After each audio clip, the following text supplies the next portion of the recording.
Hello, hello, hello. We are back again with another video. Ancient Egypt. Presented by Great Courses, audiobooks. Our presenter is none other than the world-renowned Professor Bob Brier. And I am your host, Into the Past, Derek, the Dark Knight. Now, we are currently about to enter one of the later dynasties after the 25th dynasty. I thought it was important. Alexander. There's a lot of myths about Alexander. A lot of stories. So, as usual, we'll listen to what the professor has to say. We'll break it down and see if we can make heads or tails of what really happened back then. Let's go. And it is a bit sad. It's the end of a great tradition. But I don't mean to suggest that it's the end of great people and great history in Egypt. We still have great characters coming. Alexander the Great, we'll talk about him today. We've got Cleopatra, we've got the Ptolemies. So don't be depressed. It'll be okay. Let me remind you that there was a tradition. You'll remember that Nectanebo II had fled Egypt. And there was a tradition that I mentioned that it's a legend, the medieval romance of Alexander, that says that Nectanebo, disguised as an Egyptian magician, went to the Macedonian court and took residence there, and he bedded Olympias, the wife of Philip II. And thus, Nectanebo is really Alexander the Great's father, right? So it's so if you really were depressed at the last lecture, you can always think, well, here comes another Egyptian, Alexander the Great. But it's, of course, just a myth. Now, he says there's a myth that Alexander the Great was Egyptian. From my understanding, all myths are based in some truth.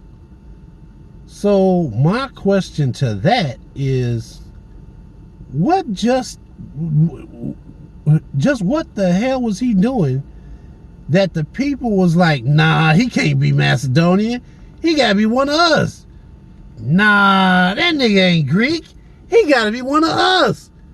You see how he, man, like, what was he doing that was so badass that the people loved him so much that nobody could believe that he was Macedonian? Because he didn't act like the typical Macedonian. You know, like that one white kid that comes to the hood and is cool with everybody, and you know, then he decides to take a black girlfriend and be like, whoa, just calm down, bro. We like you, but you need to calm down. And then she vouches for him and like, I guess we, you know. Then over time, just nobody cares. It's like, hey, what's up, man? Where's Shaniqua at? She in the house. So, you know, that one white kid that everybody's cool with. Next thing you know, black people always have a white hero in entertainment. Kenny G. Yeah, I'm a little bit old, but I ain't out the game yet. Kenny G. That's one. And for you later people, Eminem. Shout out to Eminem. So, all throughout history, even back in ancient Egyptian times, the black community, the Negro community, has always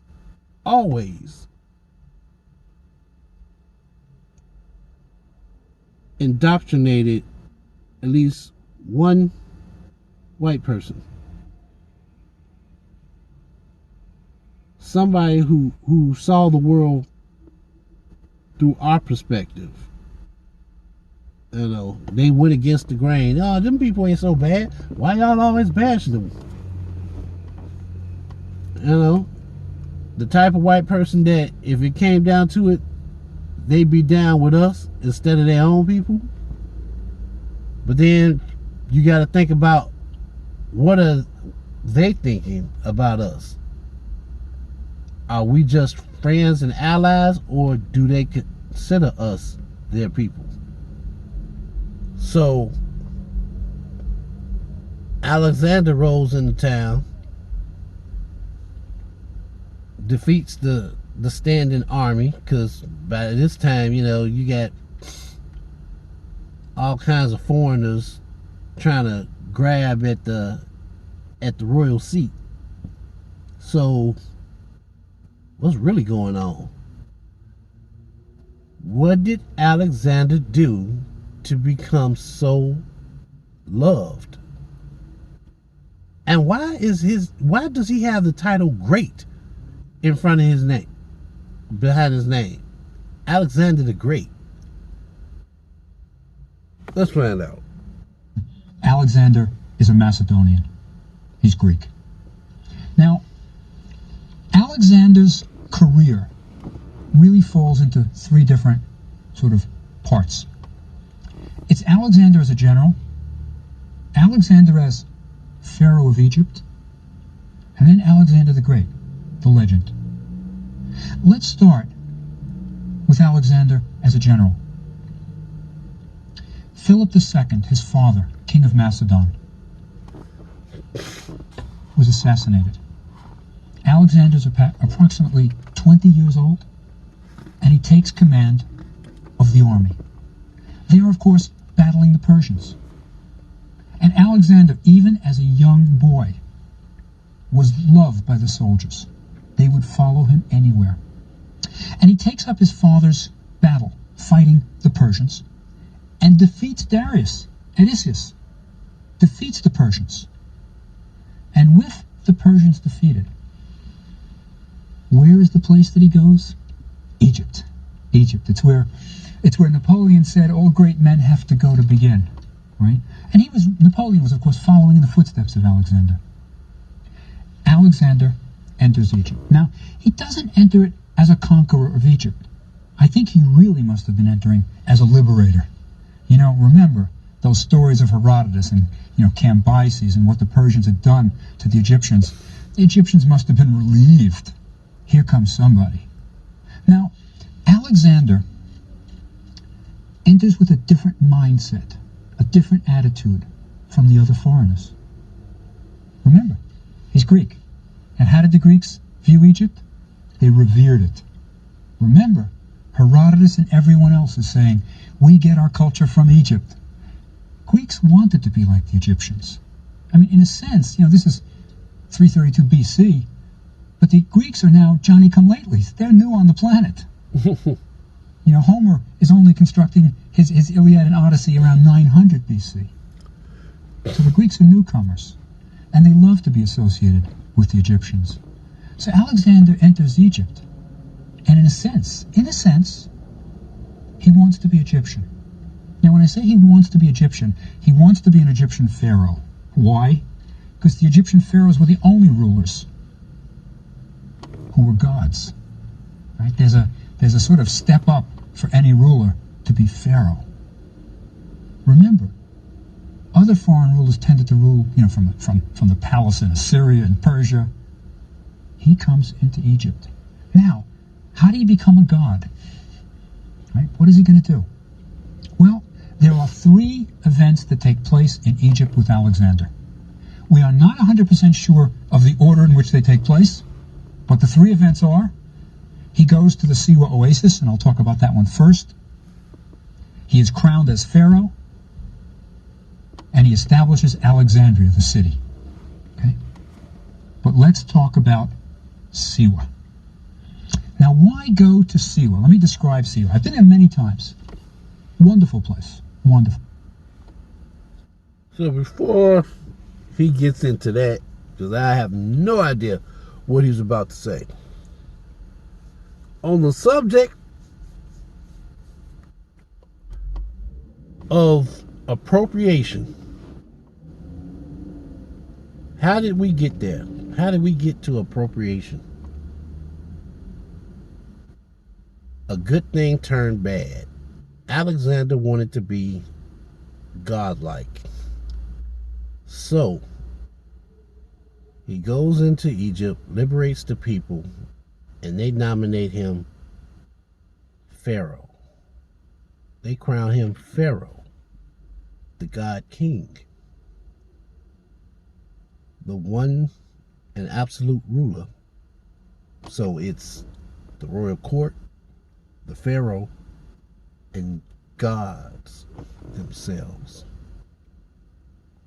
Now, he wants to protect Egypt and all its treasures and its beauty. Of course, he wants all that merch for himself, of course, but he wants to protect it and preserve it. He doesn't mind, saying, oh, I got this from Egypt, and I got this, and I got that, and I got it from Egypt, and the people were really nice to me, and they treated me like a god, and I'm so happy. But after him, after Alexander the Great, people would take from Egypt.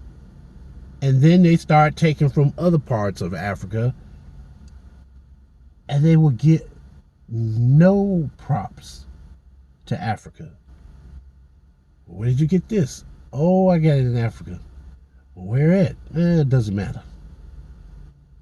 It's mine now. What? Oh, okay, all right. Oh, that is so beautiful. Yeah, I was on a trip to Africa. No, you were on a campaign to Africa where you slaughtered people, enslaved people, took their valuables, took their family heirlooms, and then you brought it back to your home country to sell it, or at least to display it. Ooh, look what I got. But you didn't get it rightfully. And then you told your kids, oh, this is yours. I got this in a poker game, and this is yours. No, it wasn't a poker game. It wasn't what you current white people think. Your great-grandparents, your great-great-grandparents, and their grandparents all know the atrocities that happened to the Negro people. And they don't want to talk about it because it's embarrassing. It didn't become embarrassing until bad things start happening to your family. And that's when they decided, oh, now I know how it feels to lose somebody close. How, Joe? How? How do you say, how does the government say that Negroes are only 1/5, a fifth of a person? Common sense. You deliberately ignored common sense. And why? Well, it goes back to my point. Appropriation. Jealousy. Well, they don't deserve that. Wait. First of all, where do you get off saying what we don't deserve? Okay? That's like, okay, Negroes know how to cook. Let's say you find somebody, it don't even have to be a Negro. Anybody knows how to bake. So you invite yourself over to the crib, you chill with them days, weeks, months. They getting ready to have a bake sale, and you just dash off with one of the cakes. Everybody asks you where you get the cake from, you tell them. Oh man, that looks nice. I have to give me one. Oh, they ain't got no more. I got the last one. Well, is it gonna bake some more? Then I'll just wait. I don't know. I don't think so. They getting ready to have a bake sale, so they gonna be busy. Yeah, you're probably right. Okay then. Well, can we have some of yours? Yeah, sure. I'll give you a slice. How much you want to pay me for it? What? First of all, it wasn't your cake to begin with. It wasn't your cake to begin with. You stole it. You took the cake from somebody that knew how to bake because your little monkey butt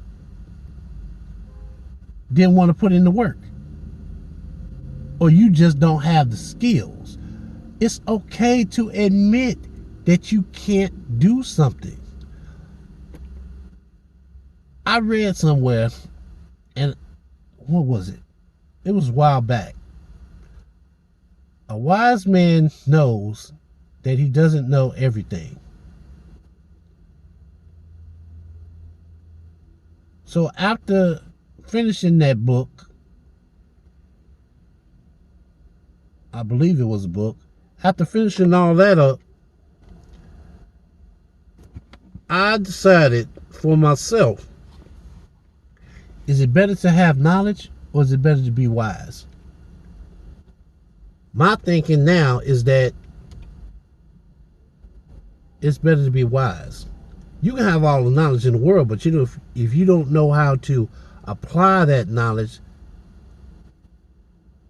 to benefit you and your community, the people around you, then what use is that knowledge? I don't want to have a whole bunch of information swarming in my head and I can't do a damn thing with it. I don't care about college. What I want to do is it goes against what they want to teach you in college. I want to be able to produce. And sometimes that gets me in trouble because most jobs out here today want you to follow. They want you to be a follower.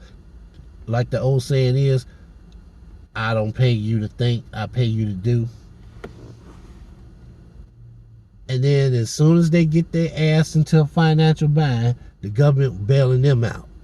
But the government don't seem to have no money for social programs. And now they got a lot of people sitting up here thinking, oh, well, socialism is bad, it's bad.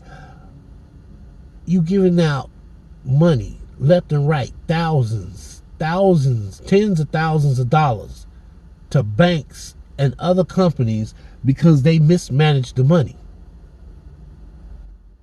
But then when somebody walks into a government office to say, hey, I'm kind of down on my luck, I need some assistance.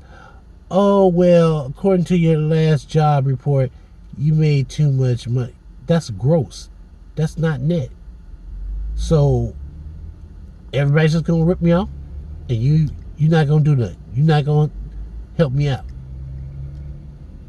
Okay. All right. We got to stop doing this. We have to stop letting people take advantage of us. As a people, as a community, as a culture, hell, as the United States of freaking America. Come on now.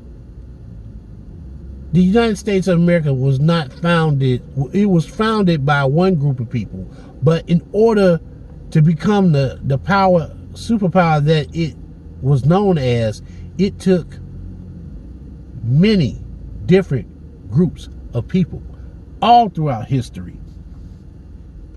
All throughout history, Negroes have been there. And when I say history, not just American history. Cush, the Cushites, all throughout the history of ancient Egypt, Cushites have been there in some form or another to help that community. We're basically neighbors. Hell, at this point, we're probably more than neighbors, because I'm pretty sure there was some mixing of the bloodlines, you know, Egyptians and Sudans, Cushites. And then in the 25th century, somebody decided they couldn't just sit back and let Egypt just go down the drain like that. So they went into Egypt, kicked out the foreigners, and then went back home. And if you do it again, we'll be back. But see, modern Negroes, we don't get that. Nobody's going to rise up and say, oh, you know what? Y'all treating them black people wrong. After everything they done for this country, we going to stand up. No, they too timid. They're too timid. We're going to have to do it ourselves. My fellow Negroes, we are going to have to go back to basics, rebuild, reconstruct, and this time we need to hold the government responsible. They owe us a debt. And I'll get into that later on, but as it relates to appropriation, you got whole cultures that have grown because of African influence, because of Egyptian influence. And after the Greeks, we got no credit for it. We got no credit for all the work we put in to educate these fools. Shit gotta change, y'all. And saying that, let's find out more information on Alexander. Because I really want to know, how did he become so great? It's an oasis. Lush, green, different from any other place in Egypt. Quite different. It's so remote, though. It's only 38 miles from the Libyan border, across the Libyan desert.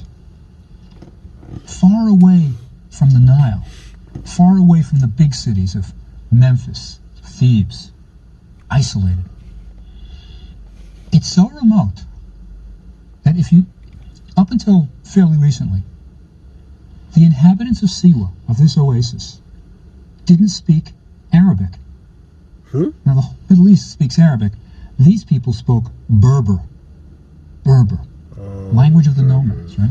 And Berber's interesting, by the way. If you look at the numbering system of Berber, I remember kind of reading a little book on Berber, trying to get some idea of how the language worked, because I spoke Arabic but not Berber. Their numbering system is 1, 2, 3, many. They don't have a number for 4, 5, 6, right? It was very remote. And what they use today in Berber, of course, they pick up the Arabic numerals. They use, they say 1, 2, 3, Arba, which is 4, Khamsa, which is 5. They're using the Arabic numbers. But this place is really remote. Really remote. Why is Alexander going there? Because at Siwa is an oracle. Now, remember we talked briefly about oracles? There were oracle statues in Egypt. These were statues that supposedly could talk. You could ask it questions. Remember, one oracle even solved the mystery of the stolen shirts when a workman had slept during noon and shirts were stolen. The culprit was brought before the oracle, and the oracle said, yep, he did it. So oracles were statues. But this is a different kind of oracle. This is an oracle who was a priest at the temple of Amun in Siwa. Remote. Now, this priest could tell you things that couldn't be known by natural means, in the sense of a clairvoyant, a prophet, that kind of thing. Now, during Alexander's day, oracles were acknowledged. The oracle at Delphi, for example, was a very, very important oracle. You would go there, and it wasn't just consulted by the old women who believed in superstitions. Kings went to the oracle before battle to ask, will we be successful? And at Delphi, for example, you would bring an offering, a goat perhaps. And depending upon which way the goat would bleat, it was a yeah or yeah, whichever way, then you would find out if the oracle would answer your question. And then you would give the offering, always an offering. And then the oracle would answer. This was that kind of oracle at the Siwa oasis. And Alexander was going to cross the desert to see this oracle. Now, he is going to ask it only one question. The reason he's going to the oracle is he wants to be declared Pharaoh of Egypt. And you have to be a god. And he's going to ask the oracle the question, who is my father? Now, of course, it's Philip of Macedon, we know that. But the politically correct answer from the oracle is going to be the son. Remember, every pharaoh, as one of his names, had Sa-Re, son of Re, in front of it. Right? So every pharaoh was viewed as the son of the sun. So Alexander wants to be declared Sa-Re, so to speak, son of Re. That's why he's going to Siwa. Now, according to the tradition, Alexander and his men were lost in the desert. Now remember, this is not surprising. Cambyses lost 50,000 men in the desert, and they still haven't been found. Someday, mind you, I mentioned that a friend of mine is just cranking up for an expedition using remote sensing devices from planes, from low-flying aircraft that will detect metal. And if you have 50,000 swords there, you're going to find this lost army of Cambyses.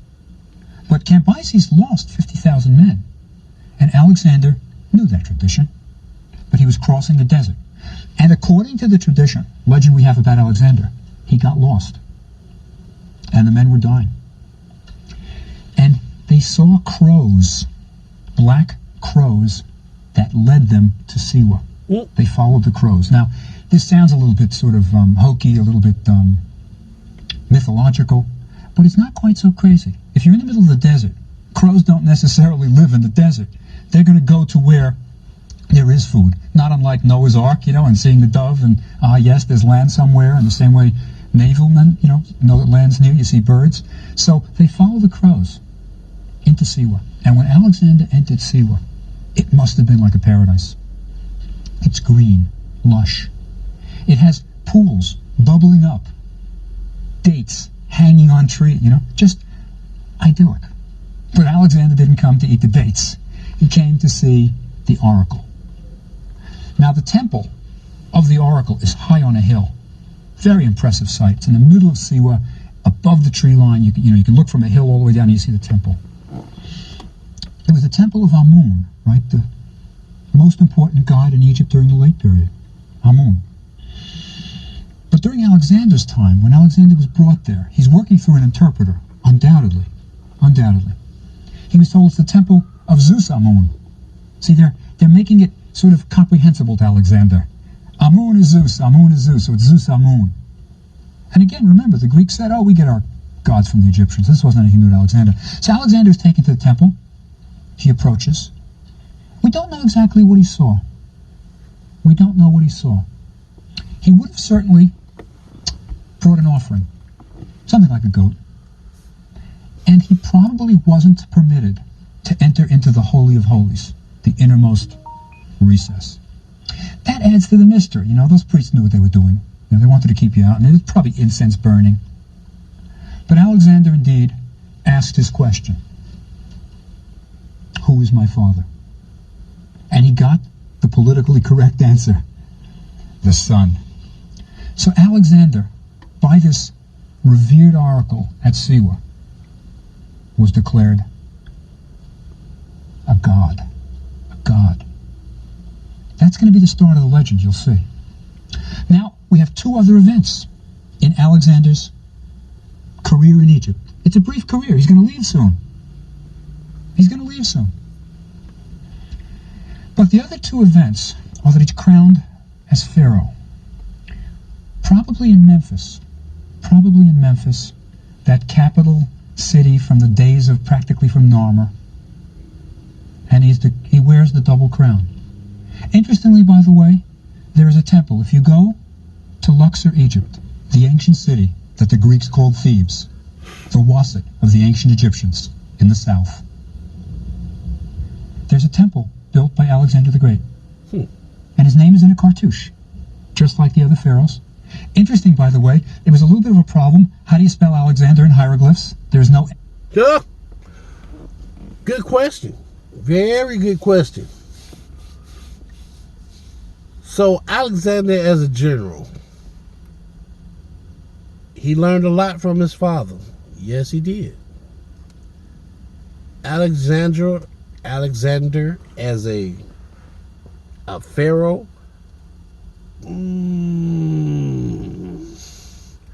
Verdict still out on that one. I don't know how I feel about that one. But my question hasn't been answered yet. What made Alexander so great? We will continue this at a later date. Thanks for coming by. Comment below, and I will talk to you again.